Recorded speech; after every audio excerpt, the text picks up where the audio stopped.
The Montana wind lashed like a whip, forcing the town of Long Bend to shrink behind locked doors and dirty silence. But behind the freight shed, there was something colder than the storm. 2 children. The older girl held her little brother under a rotten lean-to, using her own body as a shield. The boy's breath whistled, broken, uneven, his lips gone pale blue like ash. No blanket warm enough, no grown-up in sight.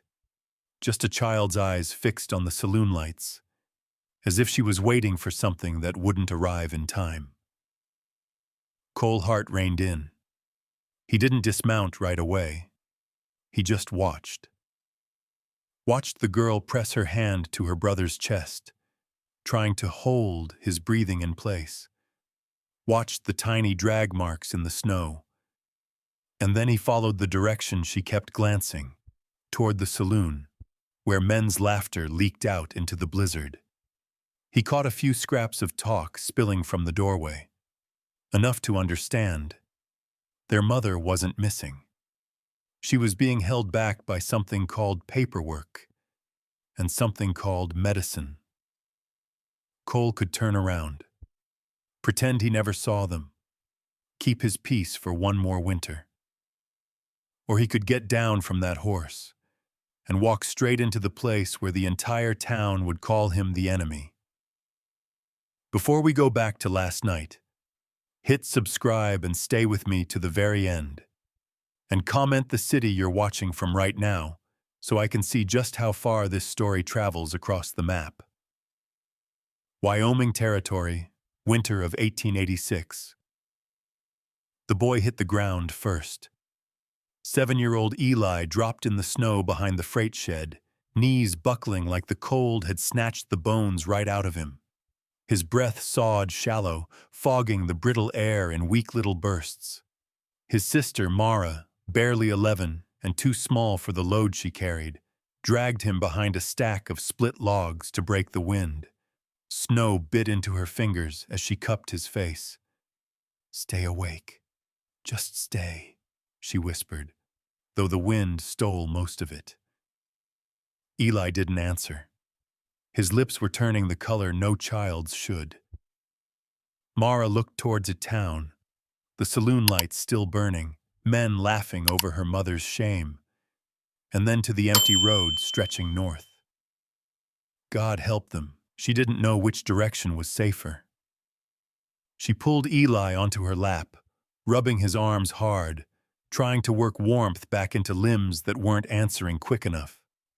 Every gust shoved them sideways. Somewhere past the timberline, a barn door thudded loud, then quiet again. Mara flinched and wrapped both arms around her brother. "Please, please, Lord, don't take him. Not tonight." A horse snorted in the whiteness. Boots thudded. Snow crunched. Mara stiffened, ready to jump up or run or throw herself over Eli again. The wind parted enough for a tall figure to step through. Coat crusted white, hat brim low, lantern swinging in one hand. Cole Hart saw them at once. He didn't say a word. Didn't ask who they were or why 2 children were out here half frozen with no soul in sight. He went to his knees, set the lantern down, and pressed 2 fingers to Eli's neck. His jaw tightened. "Kid's fading," he muttered. "Easy now. I got you." Before Mara could decide whether to trust him, Cole scooped Eli up against his chest, tucking the boy under his coat to steal what heat he had left. The man smelled of pine smoke and leather. His steps were steady, fast, like he'd done this before and lost once. "Get up," he told Mara. "Stay close." She obeyed, legs trembling. They crossed the yard toward the abandoned hay shed, sitting crooked at the tree line. Cole shouldered the warped door open, kicked aside a pile of old harness straps, and set Eli near the iron stove. Bring that kindling, he ordered. Mara scrambled, gathering the driest sticks she could find. Cole struck a match against his boot heel, the flare lighting his scarred jaw for a heartbeat before he dropped it into the stove. Fire caught slow, then fast. He poured a trickle of melted snow into a tin cup and warmed it over the flame. "Come on, boy. Breathe deeper for me." Eli shuddered, a tiny cough scraping out of him. "That's right," Cole said. "Don't quit on me." Mara crept closer. Her hands wouldn't stop shaking, not from cold now, but from the weight of everything she'd been hiding. As she tugged her sleeve down, a folded scrap of paper slipped halfway into view. Cole's eyes flicked toward it, the kind of look a man gives when he recognizes trouble even before he knows its name. He didn't ask. Not yet. Outside, the wind climbed higher, rattling the shed walls like fists against a coffin lid. Mara pressed her palm over Eli's chest to match the rhythm Cole used, trying to help his breath fall into something steady. When Eli finally blinked, just once, Mara's knees buckled. Cole steadied him with a hand behind the neck, easing a sip of warm water between cracked lips. "That's it. Stay with us." Eli's voice was barely a rasp. "Mama?" Mara swallowed. "She's coming. She has to." Cole looked between them, then toward the faint glow of Long Ben's saloon across the snowy field. He didn't know their story, not the full shape of it, but he knew the look in the girl's eyes, running not from winter, but from men. "Where's your mother?" he asked. Mara hesitated. Snow hissed down from the rafters as another gust slammed the wall. "She's back there," she said at last, nodding toward town. They said she had to sign something. We ran when they weren't looking." Cole's expression didn't move, but his next breath came slower. A decision landed in him like an iron nail. "You two don't stay alone," he said. "Not tonight. Not any night in this cold." He cinched his coat tighter around Eli and stood. "Show me where they took her." Mara's mouth opened. Fear, refusal, desperation, all tangled. But Cole had already lifted the lantern. The wind flattened his coat against his back, revealing the worn grip of the revolver holstered at his side. "Lord," he said under his breath, "guide my steps." He jerked his chin toward the door. "Let's go get your mama." The storm swallowed every trace of their footprints behind them. Cole Hart moved like a man who trusted the storm more than the town behind it. Lantern in one hand, Eli in the other, he pushed through the white fury blowing off the ridge. Mara trudged after him, boots slipping in half-frozen mud, her breath snapping shallow as she tried to match his stride. "Keep close," Cole said without looking back. The shed door slammed shut behind them, swallowed by the wind. Snow hammered the ground in sheets, erasing their tracks almost as soon as they were made. Whatever eyes had been watching moments ago, if any, would lose the trail quick. Cole angled toward an old pine windbreak, using the muscle memory of a man who'd crossed winters meaner than this one. Eli's head lay against his coat, too still for any comfort. Every few steps, Cole dipped his chin to check the boy's breath against the steam rising from his own. "Come on, kid," he muttered. "Breathe like you aim to stay." They reached a gnarled log halfway up the slope, the kind settlers used years back to anchor canvas during storms. Cole knelt behind it, shielding Eli from the blow of wind. Mara collapsed beside him, arms wrapped tight around herself. Cole lowered the lantern flame with a twist of the dial. Its glow softened, turning their little hollow into a pocket of trembling gold. Eli stirred. Barely. A strained, trembling sound. "That's good," Cole whispered. "You stay with us now." He reached into his coat, pulled out a tin flask, and poured a few drops of warmed meltwater onto his fingertips. With slow care, he wiped the moisture across Eli's lips. Mara watched every move, eyes too old for a child's. When she reached to help, her sleeve slid back again. The folded scrap of paper slipped out just enough to catch the lantern's light. Cole saw it. This time he didn't pretend he hadn't. "What's that?" he asked quietly. Mara jerked her arm down, almost stumbling into the snow. Her breath hitched, and she shook her head hard. Nothing." Cole's gaze didn't harden, just measured. "Paper doesn't hide itself, kid. It's not yours." "No," he said. "But if it's trouble, it'll find you soon enough. And him." He nodded toward Eli. Mara swallowed, fighting the instinct to bolt.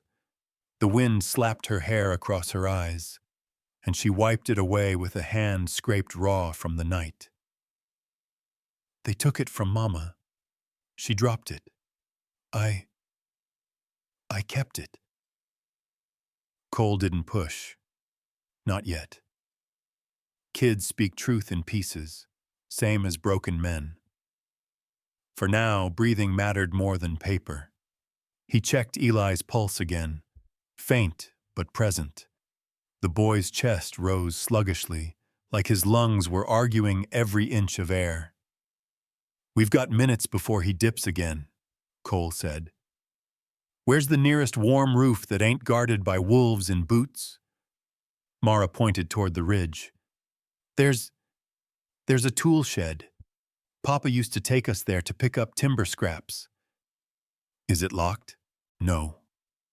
"Good enough." Cole rose, lifting Eli back into his arms. A groan escaped the boy, weak, but a sound of life. Mara scrambled up and followed, wiping her nose on her sleeve. They trudged the last stretch through snow that came waist-deep for her. Cole cleared the door with his shoulder and ducked inside. The shed was cramped, smelled of old tar and rusted nails, but its walls blocked the gale. He set Eli on a coil of rope and immediately grabbed a fistful of dry shavings from a cracked crate. He sparked his flint twice, 3 times, until a flame leapt up. Soon the stove glowed orange, heat licking out through the vents. Eli responded to warmth like a wilted plant finding sun. His breathing steadied, though it rattled like an old wagon wheel. Mara crouched beside him, smoothing his hair back. Her sleeve shifted again, paper glinting, this time falling fully free onto the dirt. Cole picked it up before she could grab it. A line of numbers, a date, a name of a ridge 2 miles east, survey markings. Anyone else might have missed what it meant. But Cole had lived through enough land rushes and dirty deals to smell railway greed a mile out. "Where'd she get this?" he asked. Mara's voice cracked. They said Mama had to sign something. She wouldn't. They threw it. She picked it up when they weren't looking." Cole folded the paper and slid it back toward her. "You keep it safe," he said. "But don't hide it from me again. Paper like that can kill faster than frost." Lightning throbbed somewhere inside the storm, lighting the whole ridge. Mara flinched and tugged Eli closer. Cole stood, checking outside through a crack in the boards. Shadows moved down near Long Ben's back alleys, men fanning out with lanterns. "They're looking," he murmured. "Lord, give me sense enough for the both of us." He holstered the lantern, grabbed Eli again, and jerked his head toward the door.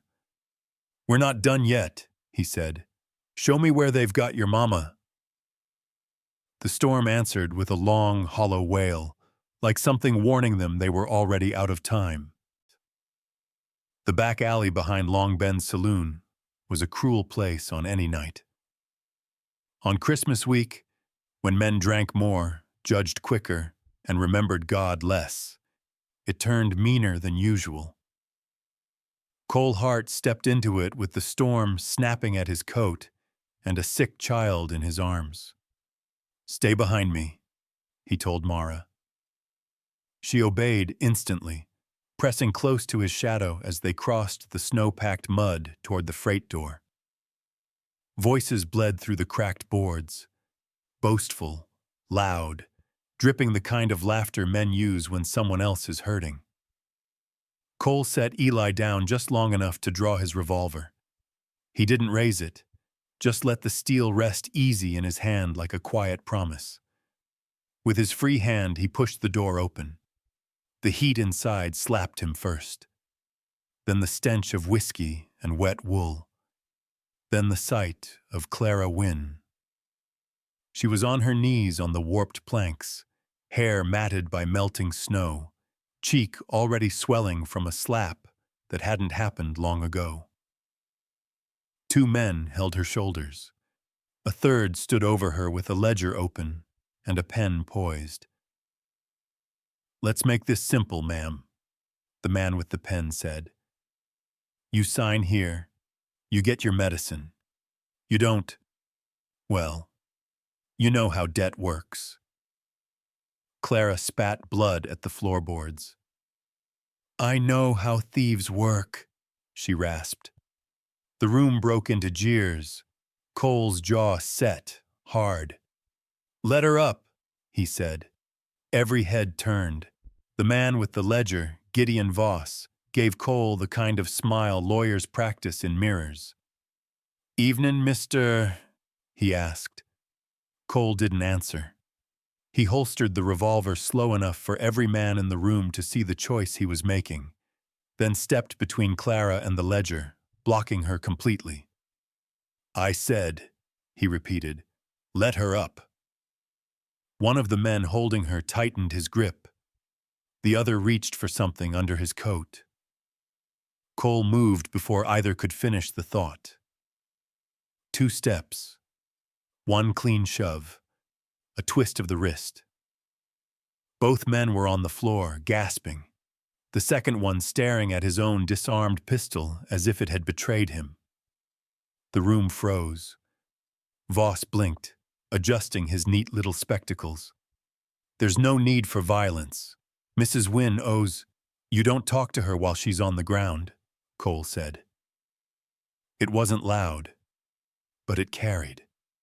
The kind of voice that came from a man who'd buried more than one winter in his life. Clara tried to rise. Her legs gave out. Cole caught her with one arm and steadied her upright. Mara rushed forward, grabbing Clara's torn sleeve. "Ma!" Clara blinked at her daughter, guilt and fear warring behind her eyes. "What happened to Eli?" "He's alive," Cole answered. "For now. We need to move." Voss stepped in, blocking their path. "She doesn't leave this room until she settles her debt." Cole didn't even glance at him. He reached into his coat, pulled out a small stack of coins, his own winter savings, and set them on the table beside the ledger. "There," he said. "That covers whatever lie you wrote." Voss's smile widened. "Money doesn't clear the land note. The signature does." Cole leaned in close. "Her signature won't buy her anything tonight, except your noose if you push this further." A flicker of fear broke through the lawyer's mask, quick as the strike of a match. He stepped back. Cole lifted Clara fully to her feet. She wobbled once, steadied by Mara's small hands, and looked at the coins like they were shame made of metal. "I didn't ask you to," she started. Cole cut her off. "You didn't have to. At the doorway, Cole bent to pick up Eli again, tucking the boy's limp weight tight against his chest. Clara's breath hitched at the sight, her hand flying to her mouth. Voss called after them, trying to stitch his pride back together. "This isn't over, Mr. Hart.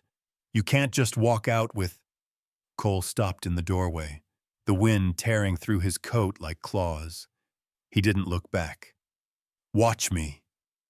He stepped into the storm, Clara and Mara close behind. The wind swallowed the saloon's jeers. Snow stung their faces like gravel thrown by angels with a warning. Cole adjusted Eli's weight, tightening his grip. "Where are we going?" Clara asked, half running to keep pace. "A place he can breathe," Cole said, "and a place your debts can't reach." Mara clung to Clara's torn sleeve, guiding her through drifts. Behind them, lanterns began flickering to life across the back alleys of Long Bend. Men gathering, faces angry, orders shouted. Cole didn't need to look to know they were being followed.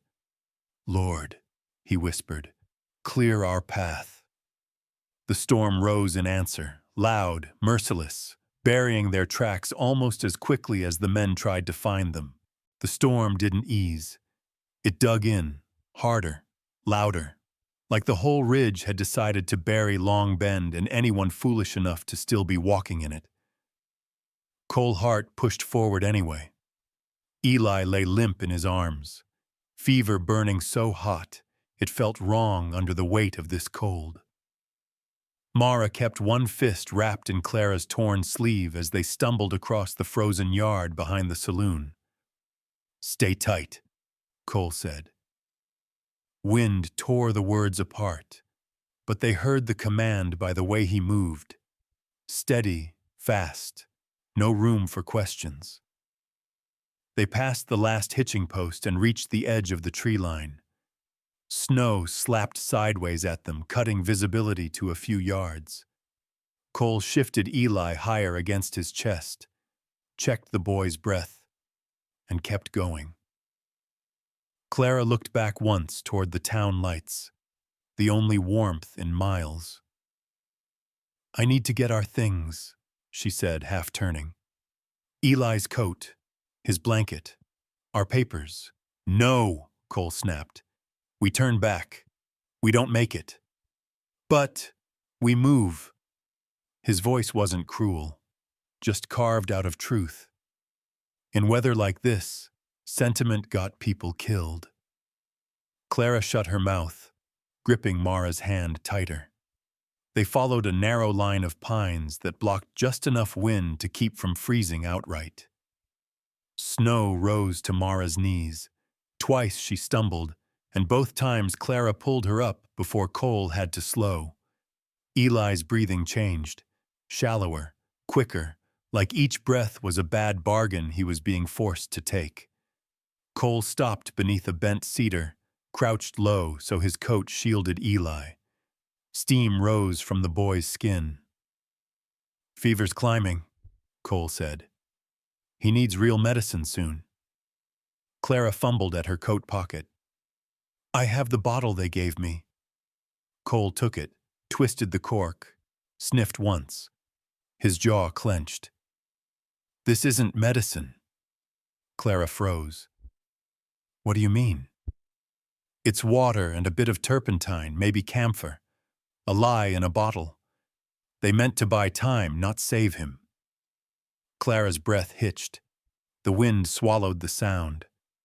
Mara pressed closer, as if she could shield both mother and brother with her small frame. Cole shoved the cork back in.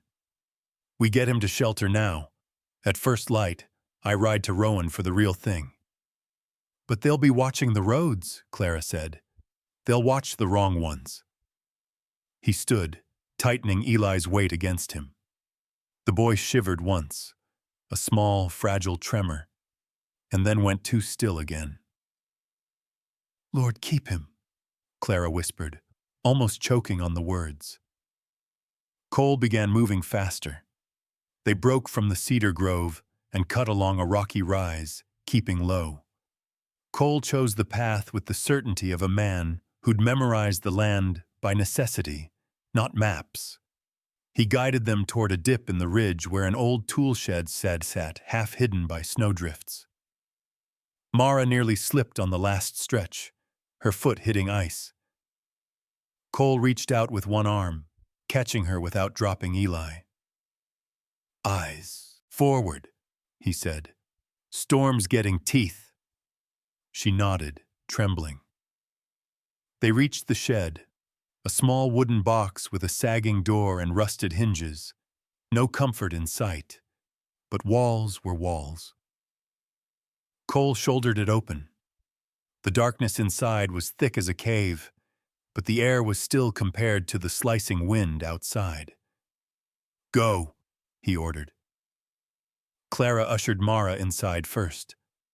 Cole followed, lowering Eli onto a bundle of rope and canvas. The boy's eyes fluttered at the sudden absence of wind. Cole yanked a few old planks from the corner and began stacking them in the stove. His hands moved with a speed born of experience, not panic. Flint struck, sparks caught. A thin flame grew. Warmth spread slow but steady. Clara knelt beside Eli, pressing her hand to his chest, counting breaths. Mara tugged a tarp over the cracks by the door. "Good," Cole said. "Block the wind any way you can." Mara jammed a crowbar into one gap and shoved straw into another.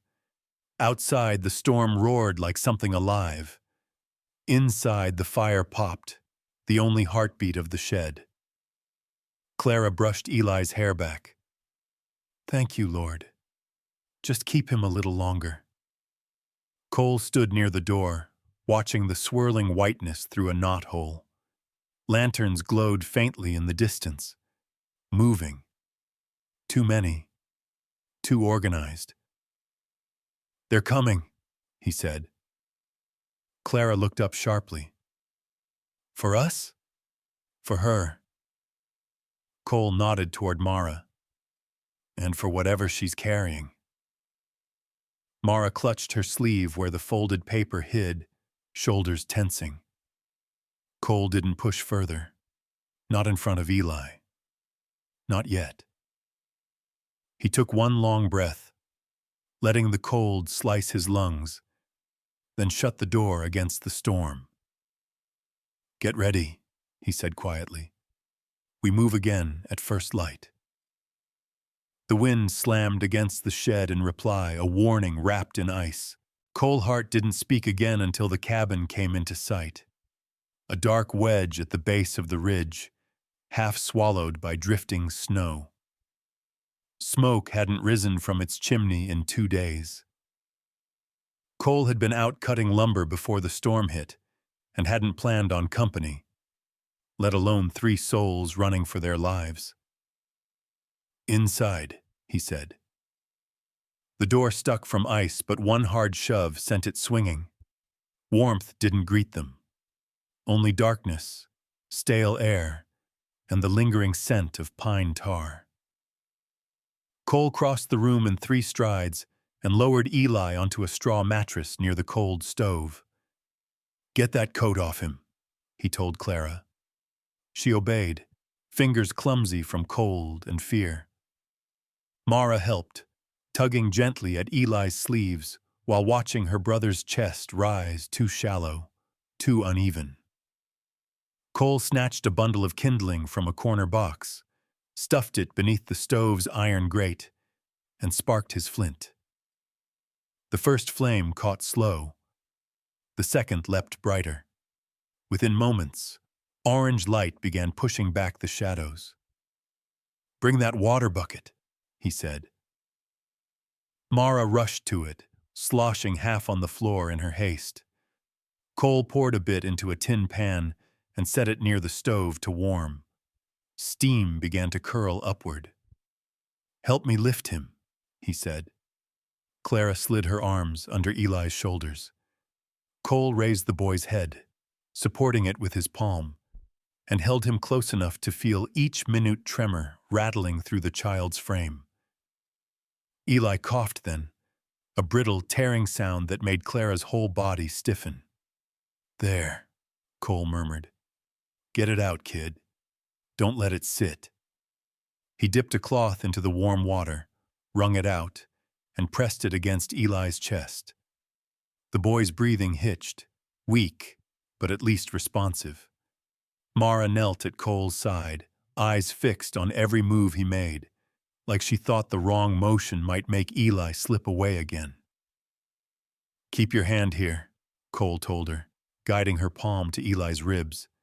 "Feel his breath. If it stops, you tell me before you blink." She nodded, tears threatening but not falling. Cole turned to Clara. "Where's that bottle they gave you?" Clara pulled it from her coat. "If it helps." "It won't." He uncorked it, sniffed once, and his expression hardened. "They sold you a lie." Clara's face drained. "But they said what kept you quiet." Cole set the bottle aside with controlled anger. "Kid needs real medicine, made proper. Rowan's the only one with it." "But Rowan's in town." Clara's voice shook. "They'll recognize you.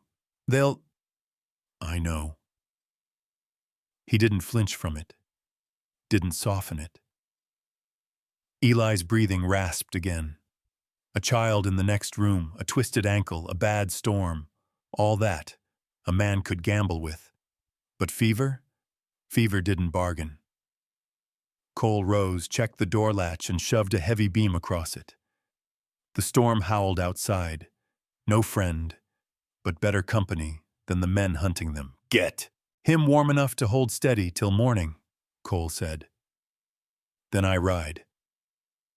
Clara looked at him, eyes wide. "You'd risk that for a child you don't know?" Cole stopped, halfway between stove and door, shoulders tight. "I knew one," he said quietly. "Didn't get there in time." He didn't explain further. The truth lived in the way his hand lingered on the doorknob, as if remembering another life, another winter, when God hadn't cleared the way fast enough. He turned back to the stove. "Stoke that fire every hour," he said. "If he chills again, we lose ground." Mara shifted closer to Eli, refusing to let even a breath slip between them. Clara sat behind them both, smoothing her son's hair with hands that wouldn't quit shaking. Cole watched them, all three, then looked toward the single window facing the slope. Something had moved out there. Not wind, not deer. A shadow. Slow. Measuring. Cole's fingers drifted toward the rifle leaning at the wall. "Stay low," he said. Mara froze. Clara's hand covered Eli's chest. Cole stepped to the window, tilting his head just enough to see through the frost. No lantern light. No horse breathing. Just prints, half covered already by snow, leading up the ridge and stopping near the cabin wall. Someone had come. Someone had listened. Someone had walked back down before they arrived. Cole backed away from the window. "Someone knows you're with me," he said. Clara swallowed hard. Mara's fingers tightened around Eli's shirt. Cole set the rifle beside his bedroll, close enough to grab without standing. "When morning comes," he said, "I ride for Rowan, and we move fast." The wind slammed against the cabin like a fist. Eli stirred, a faint, desperate breath. Cole set another log into the fire. "Lord," he whispered, "keep that boy alive till sunrise." The flame answered with a hard, determined crack. Dawn never really came. The sky only shifted from black to a bruised gray, the kind that promised more trouble than light. Cole Hart had barely finished banking the fire when Eli slipped into another ragged spell of coughing. Mara jolted awake beside him, pressing her hand against her brother's ribs just as Cole had taught. "He's doing it again," she whispered. "I hear him." Cole knelt, checking the boy's forehead. Too hot, too fast, too wrong. The child's breath rattled like something fighting to stay. Clara pushed herself upright from where she'd slept against the wall. "He needs that medicine. We can't wait." "We won't," Cole said. He was reaching for his coat when the sound hit the cabin. One hoof, then another. Slow, heavy, stopping just outside the door. Mara froze, her fingers gripping Eli's shirt. Clara's hand flew to her mouth, stifling a gasp. Cole lifted his rifle with deliberate silence and moved toward the window. "Stay back," he murmured. The shadow of a horse slid across the frosted glass. Then a second shadow. A rider dismounting. A fist thudded against the door. "Cole Hart!" The voice carried authority, but not courage. "Deputy Dunn." Cole didn't open the door. He pressed one shoulder against the wall, holding the rifle low but ready. "What do you want, Dunn?" he called. "Just making a welfare check." Dunn's tone was too casual, too practiced. "Storm's killed 2 travelers already. Town's worried about your whereabouts." Cole snorted softly. "Town's never been worried about me." "Well, maybe someone wants to be sure you ain't harboring any strays." The words landed like stones. Mara sucked in a tight breath. Clara's hands trembled around Eli. The boy whimpered weakly, a sound too soft for a child in danger. Cole stepped to the door, stopping close enough that his breath fogged the wood. "Anything you need to ask," he said, "you ask from out there." Dunn hesitated. Snow hissed against the cabin roof like a warning. "You know, Cole," Dunn said, "there's talk going around that Mrs. Wynne and her young'uns vanished last night, supposedly after causing a ruckus at Voss's place. Real shame, if true." Cole's grip tightened on the rifle. He didn't answer. "See," Dunn continued, "Voss says she left town with some fella. A drifter. Maybe a man with a temper and not much sense." Cole closed his eyes once, steadying himself. "You finished?" "No," Dunn said. "Not quite. Judge wants the Wynne property papers signed before sundown. If she don't show, that land'll be seized. Hard to claim innocence when you're nowhere to be found." Inside the cabin, Clara closed her eyes. Mara pressed closer to her brother. Cole exhaled slowly. "They're pushing this hard." "You got no idea," Dunn answered. "Open the door, Hart. Let me take a look, just so I can say I did." "No," Cole said. A long silence followed. Then Dunn tried the knob. Cole raised the rifle instantly, the wooden stock whispering as it brushed his coat. "Try that again," he said, "and I'll assume you came for a fight." Dunn's breath clouded the crack beneath the door. "I'll tell the judge you're being uncooperative. You tell the judge anything you like. Cabin stays closed." Another silence. Longer this time. Dunn wasn't a brave man, but he wasn't stupid either. Cole's reputation carried weight, enough to make a sensible deputy stay outside where the wind could witness the conversation. Finally, Dunn let out a slow breath. "Sundown," he said. "That's the deadline. If she ain't signed by then, the sheriff's riding out with a writ and a wagon." Cole didn't answer. Snow crunched as Dunn stepped away, Spurs jingled, a horse snorted, hooves retreated into the storm until only the wind spoke again. Clara leaned forward, clutching Mara and Eli both. "They're going to take everything," she whispered. "Land, home, the children. They'll use the law like a blade." "They already are," Cole said. He moved back to the stove, fed it another log, and knelt beside Eli. The boy's breathing fluttered like a candle in a draft. Cole pressed his palm to the child's sternum. "Stay with us, kid." Mara looked up at him. "Are we still going to town?" "We don't have a choice," Cole said. "Rowan's the only one with the medicine that counts." But Dunn said, "I heard him." Cole stood, pulling on his coat and scarf. His movements were precise, disciplined, the kind a man used when preparing for something he couldn't avoid and couldn't trust. He slung the rifle over his shoulder. "Listen close," he told the two females. "I'm going. You bar that door behind me. Don't open it unless you hear my voice twice." Clara swallowed. "What if Voss sends men?" "Then you keep the stove hot, keep Eli breathing, and pray the Lord keeps their horses on the wrong trail." Mara's small voice broke through. "Will you come back?" Cole met her eyes. "You got my word." He paused, just a heartbeat. "God willing." Then he stepped out into the storm, alone. Cole Hart rode into Long Bend, just as the gray morning sagged into something darker. No bells rang for Christmas week. No hymn drifted from any porch.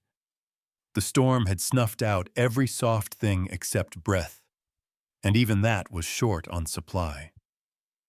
His horse, a rangy buckskin, shuffled uneasily beneath him, ears flicking toward every alley.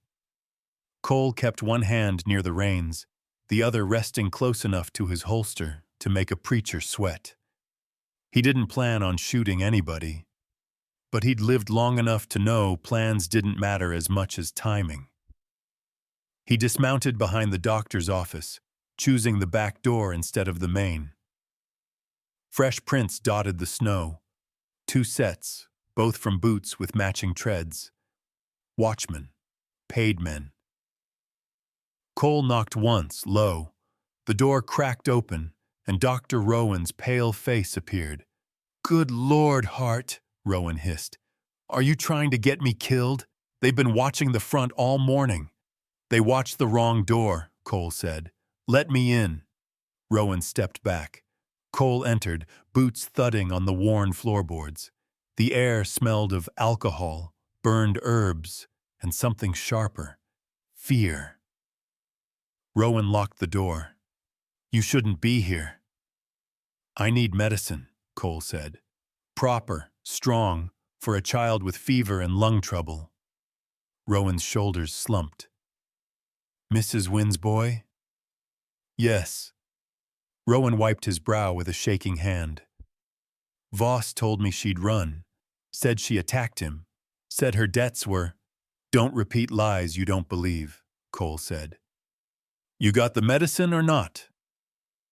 Rowan swallowed, then crossed to a cabinet. He opened it just enough to slip his hand inside and pulled out a small, dark bottle. "This is the only one I have left. Shipment's late again. Every week they hold it longer. I don't know why." "You do know," Cole said quietly. "You just don't want to say it out loud." Rowan's eyes flicked away. Cole took the bottle. "I need a written note. Diagnosis. Fever. Lung inflammation. Enough to prove he ain't fit to be moved." Rowan stiffened. "A note implicates me. If Voss or Judge Wallace sees it." Cole stepped closer, voice low but firm. "If that boy dies without this, you get to explain to God why you let fear speak louder than your oath." Rowan's jaw trembled. Then he grabbed a pen. His handwriting shook across the page, but he wrote it, signed it, sealed it with his practice stamp. The ground outside trembled, distant hoofbeats. Cole's head snapped toward the window. 2 riders passed, lanterns swinging. Their coats bore the sheriff's badge. "Thought you said they were watching the front," Cole muttered. "They were," Rowan said, panicked. "But if they saw your horse—" Cole tucked the bottle inside his coat, folded the note, and slid it into an inner pocket near his heart. "Keep breathing, Doc," he said. "Storm's on my side today." He moved to the back door, but Rowan grabbed his sleeve. "Hart, be careful. It's worse than you think." Cole paused. "How much worse?" Rowan lowered his voice to a trembling whisper. "The bank's holding everyone's medicine. Every bottle. Every crate from Denver or Cheyenne. They release it only to families who sign transfer papers. They control the sickness now." Cole's jaw clenched. "So Voss owns the lungs of this town." "He owns the sheriff too," Rowan said, "and the judge. And if he sees you carrying that bottle—" Hoofbeats stopped outside the back door. Cole's hand dropped to his revolver. Rowan stepped back, terrified. "Don't shoot anyone in here. I can't have blood in my office." "Then pray," Cole said. A fist hammered the door. "Open up! Sheriff's order!" Cole grabbed a scalpel from the desk and jammed it through the latch hole, pinning the wood just enough to buy seconds. "Window," he said. Rowan pointed shakily. Cole threw it open, climbed out into a drift of snow, and landed silent as a ghost. He pulled the window shut behind him. The door inside rattled, the latch splintering. Cole dropped low, dashing behind the back alley crates. The wind covered his footsteps. Snow masked his tracks. The riders dismounted, boots sinking deep. "You see anyone?" one deputy called. "Fresh prints," the other said. "Someone ran." "Spread out." Cole eased along the alley, heartbeat steady. The bottle pressed cold against his ribs. The note crinkled with every breath. He mounted his horse in one swift motion and kicked hard. The buckskin leapt forward. Shots cracked through the air, ricocheting off the frost-bit porch rail. Cole leaned low, letting the bullets whistle overhead. "Lord," he whispered, "ride beside me." The storm rose like an answer, swallowing him whole as he fled the town's last streetlight. Cole Hart rode through the storm like a man racing daylight he didn't have. By the time he reached the cabin ridge, wind had carved needles of ice along his coat and beard. His horse trembled under him, exhausted but obedient. Inside the cabin, Clara sat propped against the wall, Eli's head in her lap, Mara curled at their feet, holding the stove poker like a spear. Cole pushed the door open. Mara gasped. Clara looked up sharply. "Did you—" Cole held up the dark bottle. Medicine. Real medicine. Relief hit Clara so fast her breath staggered. Cole crossed to Eli, checked the boy's pulse, then poured careful drops between his lips. Eli swallowed. Barely, but enough. "Lord, help him hold on," Clara whispered. "We'll know in an hour," Cole said. "But he's got a chance now." He removed the folded paper Rowan had written and set it beside the stove. Evidence of sickness, protection against seizure, a weapon of its own kind. Only then did Cole's eyes shift to Mara's sleeve. The paper she hid before. "Give it here," he said quietly. Mara froze, but she obeyed. Hand shaking, She pulled the folded scrap from her sleeve and passed it to him. Cole unfolded it. A ridge name, a coded number, a date, survey marks, railway language, and not the honest kind. Clara's breath hitched when she saw it. I don't know what that is. They threw it when they were yelling at me. Mara just picked it up. Cole didn't answer. He walked to the table, lit a second lantern, and laid the scrap flat. Mara's voice wavered. Did I do wrong? Cole shook his head. No. You saved the one thing they didn't want you having. He pulled a battered leather satchel from beneath his coat, the one he hadn't opened in years, and removed papers from the days he'd worked briefly with survey crews in the Dakota Territory. He compared lines, marks, numbers. It took him seconds, maybe less. This is a land grab, he said quietly. Your land sits in the way of a new spur. They need it cleared by the date here. Clara stared. But my husband never took a loan, never signed anything. We saved every penny for that land. Cole slid another lantern closer, brushing frost from the scrap. Show me the deed he kept.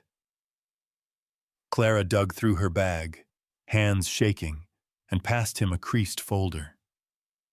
Cole unfolded the deed, studying the signature. Strong, deliberate, letters struck with confidence. He then pulled out a copy of the loan notice Voss had shoved at her last night. Clara had grabbed it without meaning to when Cole yanked her from the saloon. Cole set the two signatures side by side. The cabin went still. Even the wind seemed to hold its breath. That's not his hand, Cole said. Not even close. Clara stared at the false signature like it was a snake. But the judge said, he lied, Cole said, or someone paid him to look the other way. Mara edged closer, peering at the mismatched signatures. So Mama doesn't owe anything? Cole shook his head. No debt. Not a dime. Clara covered her mouth, pain and fury tightening her shoulders. My husband. He worked that land until his hands bled. They waited until he died. Then they... Hoofbeats cracked through the cold. All three froze. Cole crossed the cabin in 2 strides, dousing one of the lanterns with his palm, lowering the light. He moved to the frost-hazed window and peered through a thin crack. 3 riders. No lanterns. No talking. Men who didn't want to be seen. They stopped near the tree line, scanning the hillside. Searching, Cole murmured. For us? Clara whispered. For what's in my hand, he said, holding the forged document between 2 fingers. They know they pushed too hard too fast. And if this paper gets in front of the wrong man, it buries them. He folded the deed, stuffed both papers inside his coat, and turned to Clara. You're not running from debt, he said. You're running from a crime. Clara swallowed. What do we do? Cole's voice went low, steady, as he moved to the door and slid the heavy beam back in place. We make sure this proof stays out of their hands until we reach someone who still fears God more than Voss. Mara clung to Clara's sleeve. Is Eli safe now? We bought him time, Cole said. Nothing more. He layered more wood onto the fire, the sparks rising like stubborn prayer. They'll come again by sundown, he said, and next time they won't knock first. Outside, the riders split, moving around the cabin in a slow, calculated circle. Clara gripped Cole's coat. They're hunting us. Cole adjusted the revolver at his hip. "No," he said. "They're hunting the truth." The wind slammed the window like a warning. Twist number 2 had landed, and nothing in Long Bend would stay quiet after this. Eli woke coughing. Not the soft kind. Not the kind a mother could soothe with a hand on the back. This one tore out of him like something fighting to stay alive. Mara sprang up, steadying his shoulders while Clara held the warm cloth to his chest. Cole was already moving, checking the boy's breath, clearing his airway, whispering calm in that low, steady way men used when panic helped no one. "He's holding," Cole said. "Barely, but he's holding." The relief lasted 3 seconds. Then Cole saw it. Boot prints in the snow outside the window. Fresh. Deep. Not from his horse. He rose slowly, rifle in hand. "Someone's been here," he murmured. Clara stiffened. "Now?" Cole didn't answer. He unlatched the window an inch, letting the frost crack just enough to see. A man stood 50 yards from the cabin, half hidden behind a pine. He wasn't watching the ridge. He wasn't scouting game. He was watching them. And he wasn't alone. More shapes emerged near the tree line. 3, maybe 4. They didn't move like riders on patrol. They moved like men waiting for a reason to rush the door. Cole lowered the window and slid the latch back into place. "Pack what you can, quiet." Clara looked up sharply. "Are we leaving?" "No, not yet. But we're about to have company." A fist hammered the door home before she could speak. Mara cried out. Cole motioned her behind the stove. Clara pulled Eli onto her lap, shielding him with her body. Another hammering blow. "Cole Hart!" Deputy Dunn's voice, louder than before, steadier than it had been in the storm. Too steady. Cole didn't open. "State your business." "You know damn well my business," Dunn snapped. "Judge Wallace moved the deadline up. Sundown wasn't good enough. Mrs. Wynn's land goes into seizure today." Cole stepped closer, rifle held low. "You bring paperwork?" "Don't need paperwork," Dunn said. "Sheriff signed off." "Sheriff can't override federal deed law," Cole growled. A heavy silence fell. Then Dunn said the words Cole had been waiting to hear and dreading. "You think law matters in this weather? 'Cause around here, the judge says what's legal, and Voss says what the judge says." Twist number 3, clear as scripture. Law had been bought, paid for, owned. Clara's breath hitched, quiet, but sharp with understanding. "They forged my husband's signature," she whispered, "and the judge knew." Cole didn't turn. "Yes." Dunn struck the door again. "Open up.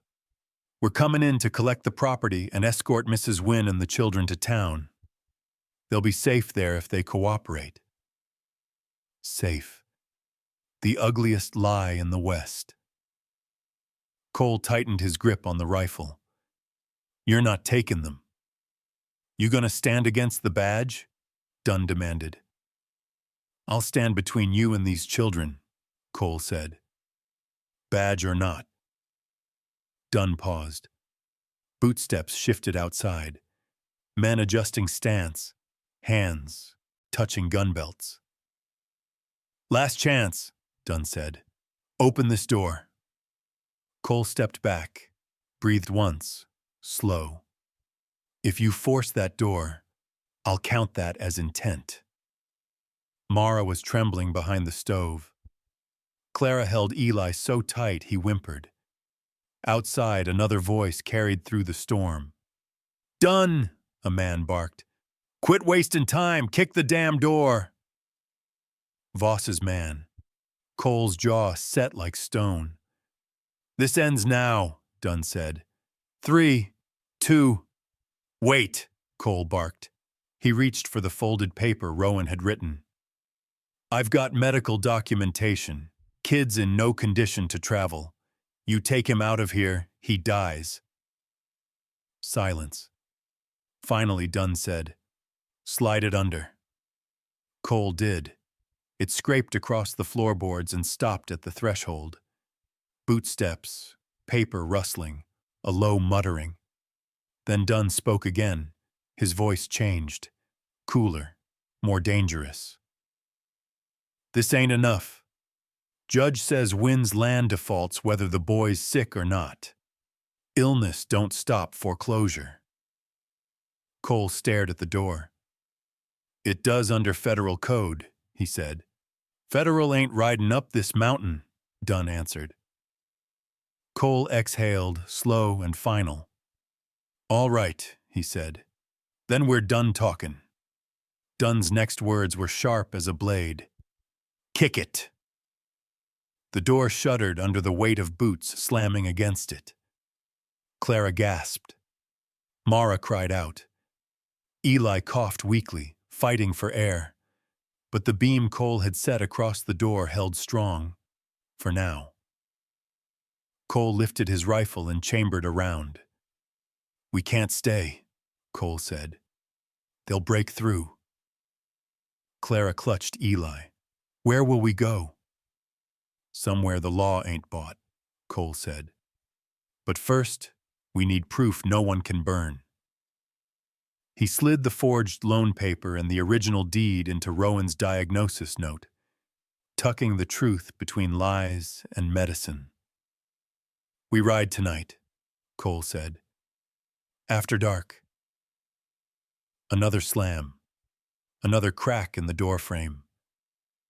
Mara whispered, Mr. Cole, they're gonna get in. No, Cole said, stepping between her and the door. Not while I'm standing upright.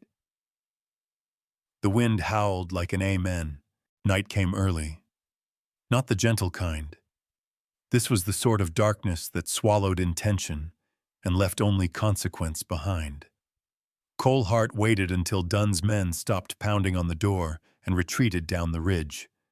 Not far. Not enough.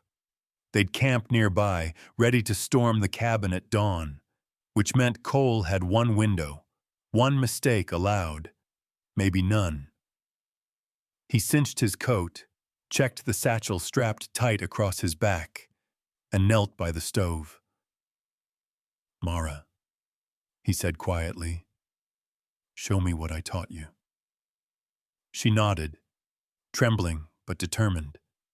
She crawled to the back corner, lifted the loose board, and revealed the small string of tins and scrap iron Cole had strung earlier. He shook the line lightly. The little metal pieces clattered. That sound, he said, means someone's inside who ain't supposed to be. You hear it, you grab Eli and hide behind the stove. Understand? Yes, sir, Mara whispered. Clara touched Cole's arm. You can't go alone. They'll kill you if they catch you inside that building. Cole didn't meet her eyes. If I don't go, Eli dies when that door comes down tomorrow. Eli stirred weakly in Clara's lap. Cole knelt beside the boy, laying a palm against his warm cheek. You keep breathing, kid, he murmured. I'll bring back the proof that saves all of you. Clara grabbed his sleeve. Cole, please, don't let them take you. He stood, quietly freeing himself. I ain't planning on it. He opened the door and slipped into the storm. The wind cut like a saw blade. Snow spit sideways in hard, angry sheets. But Cole moved through it like he'd been born in worse. He stayed to the pines first, then banked downhill toward Long Bend, keeping to the shadows where lanterns didn't reach. By the time he reached the back of the records building, a squat, brick-sided structure near the bank, his coat was crusted white with frost. He crouched low, studying the windows. No light inside. Good sign. Or a trap. He drew his knife, wedged it under the padlock of the side entrance, and pushed hard. Metal split with a sharp crack. Cole slipped inside.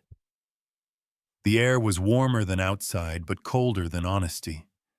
Shelves lined the walls, ledgers, maps, script books, loan records, a world of lies bound in paper. He set the satchel down and moved aisle to aisle, scanning names until he found the one he needed. Wynne Thomas, marked default. He pulled the ledger down. The handwriting matched the forged signature. Sloppy imitation. No soul in it. Cole shoved it into the satchel. Next, the railway correspondence. He found another shelf, took letters stamped with the railroad seal, survey maps, communique between Voss and a survey agent. Then there it was, tucked between two crates as if someone meant to hide it and decided to hide it poorly. The spur line route, marked, measuring right across Clara's land, with a date matching the note Mara carried. He folded the map carefully and slid it into the satchel. Footsteps. Cole froze, easing behind a tall shelf just as the back door creaked open. Two men stepped in. Lantern light flickered across their coats. Voss's men. Hired, not deputized. "This the place?" one muttered. Voss said Hart's sniffing around. "If he's here, we end it and call it self-defense." Cole's hand moved to his revolver but didn't draw. A gunshot inside would bring every drunk and lawman running. He waited. The men split. One down the left aisle, one down the right. Cole slipped between shelves, moving like a shadow.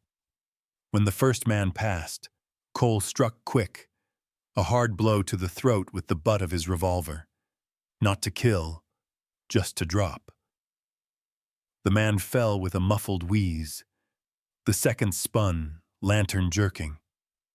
"Who's—" Cole closed the distance in 3 steps. The lantern swung toward him, bright, blinding. Cole ducked under it, grabbed the man's wrist, and slammed his head into the shelf.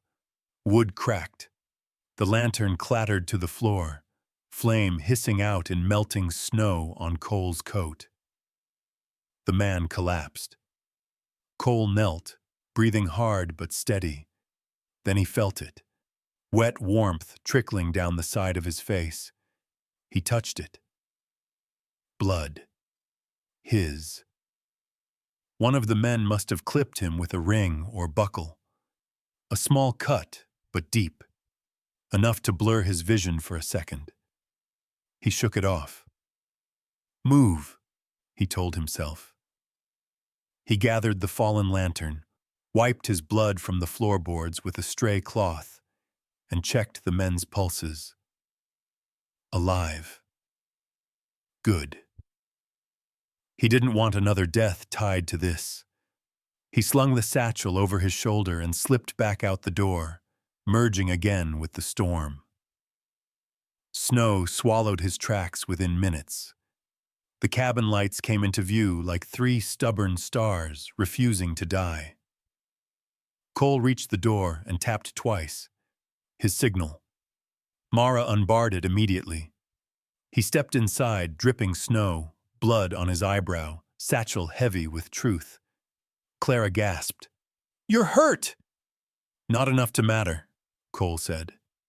He closed the door, dropped the satchel on the table, and unbuckled it. "What you're about to see," he said, "is why they'll chase us till morning." Clara leaned forward.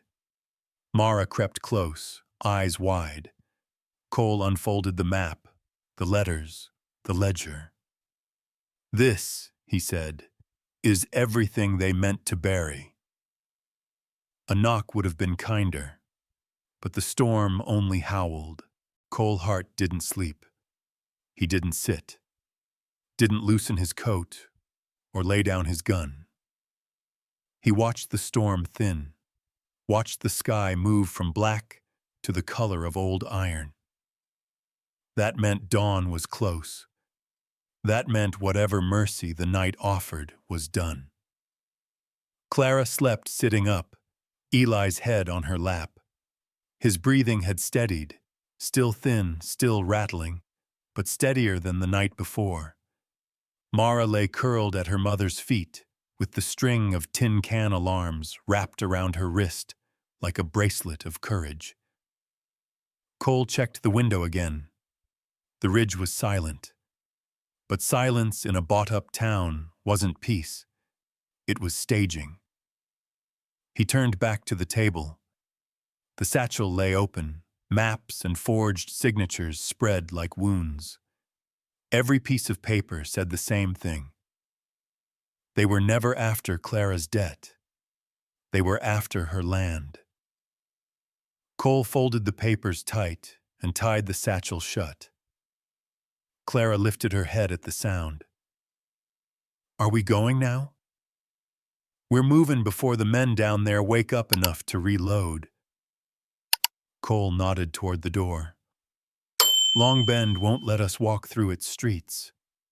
Not with this kind of truth on our backs." Clara smoothed Eli's hair, voice shaking. "But you said we needed to reach someone higher than the judge. Someone who still fears God." "And we will," Cole said. "But it won't be here." He checked his revolver, then checked it again. Clara stood, the boy cradled in her arms. "Where do we go?" "East Ridge," Cole said. "There's a narrow pass. Carries you toward Fort Claymore. Soldiers. Federal telegraph. Men who answer to Washington, not Voss." Clara hesitated. "Will they shoot at us?" "Only if Voss gets to them first." That settled it.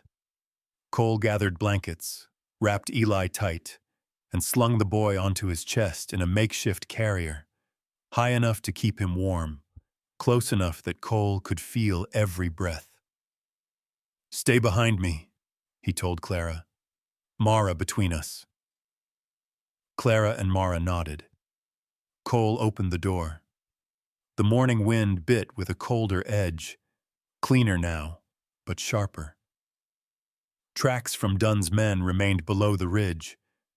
None came closer during the night. That was wrong. Too wrong. Cole signaled with 2 fingers. "Move." They moved. Long Bend looked different in daylight. Not kinder, just more honest about its intentions. Doors stayed shut, windows too. Curtains twitched. Nobody stepped out to say a word. Cole didn't bother trying to ride into town. Instead, he led Clara and the children along the north slope, where trees offered cover and the ridge blocked most sightlines. Snow still clung to branches. Stepping wrong could bring a whole limb crashing down.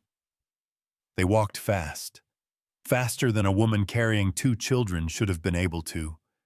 But fear put iron in legs where none existed before. By the time they reached the edge of town, Cole slowed. He lifted one hand. "Don't move." Clara froze. Mara's fingers hooked into her mother's skirt. Cole knelt and traced the snow with his glove. Boot prints. Many. Fresh. "They pulled Watch out of town," Cole whispered. "They're out here." Mara's voice trembled. "Waitin' for us?"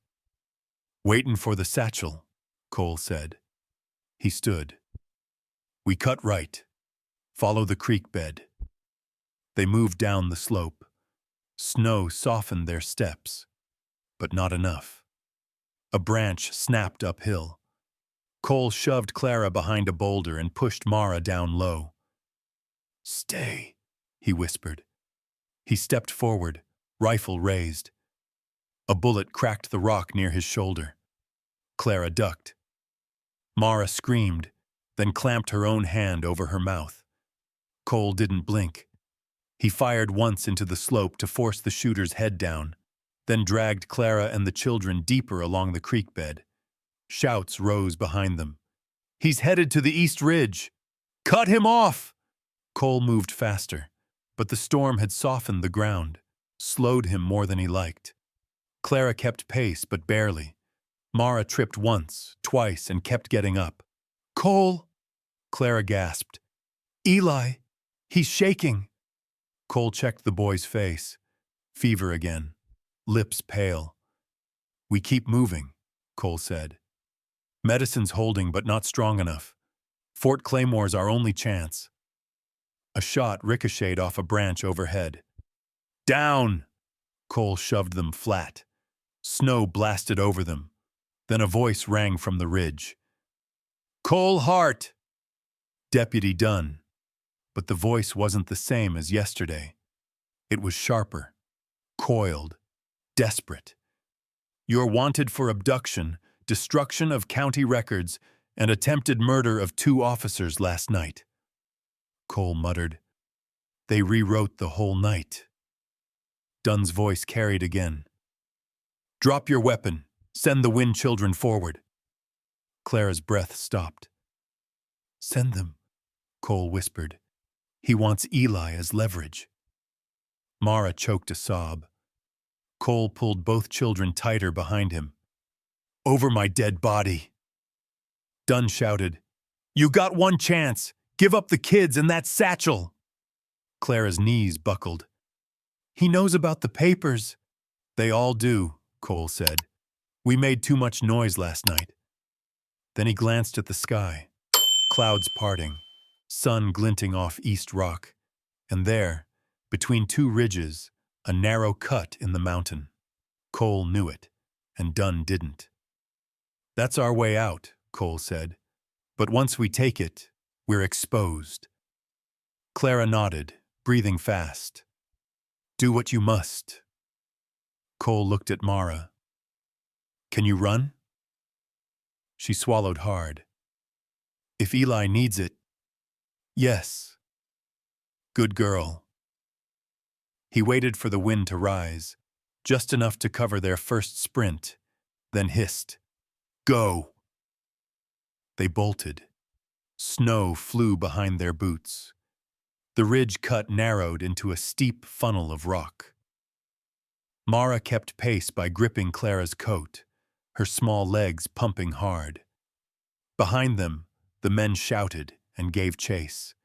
For every 20 yards they gained, the ridge stole 5 back. It rose steep, tightening like a throat. Halfway up, they reached a plateau wide enough to breathe. That's when Dunn's men rode in from the opposite side, surrounding them. Clara froze. Mara hid behind her. Cole shifted Eli in his arms and stood in front of them both. Dunn rode forward, pistol drawn. "Drop the satchel, Cole. Do it, and the children get to live." Cole didn't answer, didn't blink. Dunn cocked his gun. Clara whispered, "Cole, please." Cole's jaw tightened. This was where the West usually ended a man like him, with a bad choice between 2 evils. But something in him changed. Not softened, sharpened. He remembered the child he hadn't saved, the grave he'd dug in frozen ground, the prayer he'd whispered too late. Twist number 4 lived here, the moment he refused to lose another innocent to his hesitation. He lifted his chin. "You want a satchel?" Cole said. "Come take it." He tossed something, not heavy, not real, toward the snow. a decoy satchel he'd crafted before dawn with scrap leather and worthless ledgers. Dunn's men lunged. Cole fired first. Not at them. At the ridge above. The bullet hit a slab of overhanging shale. The mountain answered. Snow and rock broke loose, crashing down in a roaring white wave between Cole's group and the men charging them. Horses reared, riders fell back, guns dropped, yells drowned under the cascade. "Run!" Cole shouted. He grabbed Clara's arm, pulled Mara forward, and together they fled up the remaining stretch toward the ridge, cut where sunlight gleamed like a promise. Behind them, Dunn screamed, "Hart! I'll hunt you to the ends of this country!" Cole didn't look back. He tightened his grip on Eli, who stirred faintly against his chest. "Not today," Cole whispered. "Not this boy. Not this time." They disappeared through the cut, leaving Long Bend and its bought law screaming in the canyon below. The ridge cut spat them out into open country, wind at their backs, daylight breaking in shards across the frozen plain. Fort Claymore lay miles ahead, a dark silhouette against the early sun. Cole Hart didn't slow. Eli clung weakly to his chest, breaths shallow but steady. Clara kept one hand on Mara's back, the other gripping Cole's coat as they ran. Behind them, shouting faded into distance, the sound of men losing ground they never earned. "Keep moving," Cole said. "Don't look back." They didn't.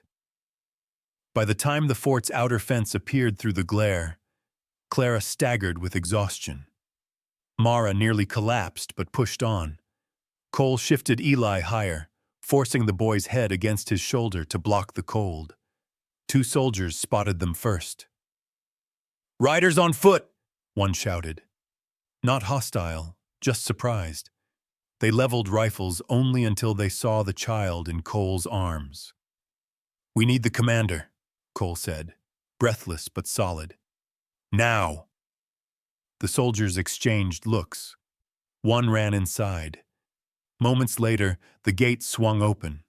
Cole ushered Clara and the children through, just as the first distant echo of pursuing horses reached the far ridge.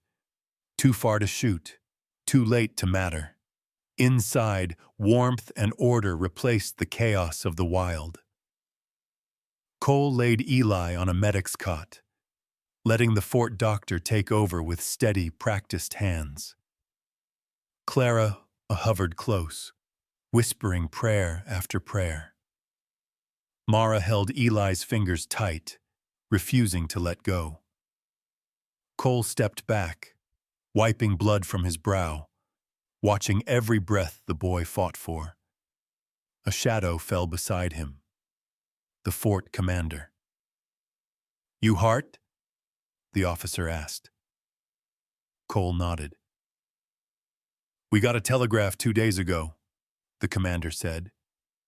"Railroad bribery investigation. Federal eyes already on this territory. You bringin' papers?" Cole dropped the satchel on the table. The real one, heavy with ledgers, forged signatures, railway maps, and stolen letters. "Everything you need," Cole said, "and more." The commander opened the files, eyes widening as he read. This is enough to bury half the courthouse." "Good," Cole said. "They earned it." Clara approached, clutching a small metal locket. "There's something else," she said softly. "Cole found it in the cabin. I think my husband tried to hide it before he died." She opened the locket. Inside, 2 torn halves of a note. When placed together, the words were clear. He found out. "They can't let the land stay ours. If anything happens to me, Clara, run. Protect the children. V is not who he pretends." Twist number 5 hit like a hammer. Clara's husband hadn't died of an accident. He'd been silenced. The commander's face hardened. "We'll bring charges. Federal. Immediate." Clara closed the locket against her heart. Eli stirred, turning toward her voice. "Mama?" Clara gasped, falling to her knees beside him. "I'm here, baby. I'm here." Mara leaned in, smiling through tears. "I told you he'd wake up." Cole let out a long, slow breath, relief showing only in the way his shoulders finally eased. The doctor nodded. "He's responding to the medicine. Fever will break soon." Clara turned to Cole, voice shaking. "How can we ever repay?" Cole cut her off gently. "Don't owe me a thing." He hesitated, then added, voice low, "You and those children. You needed a place, I had one, that's all." But Mara shook her head.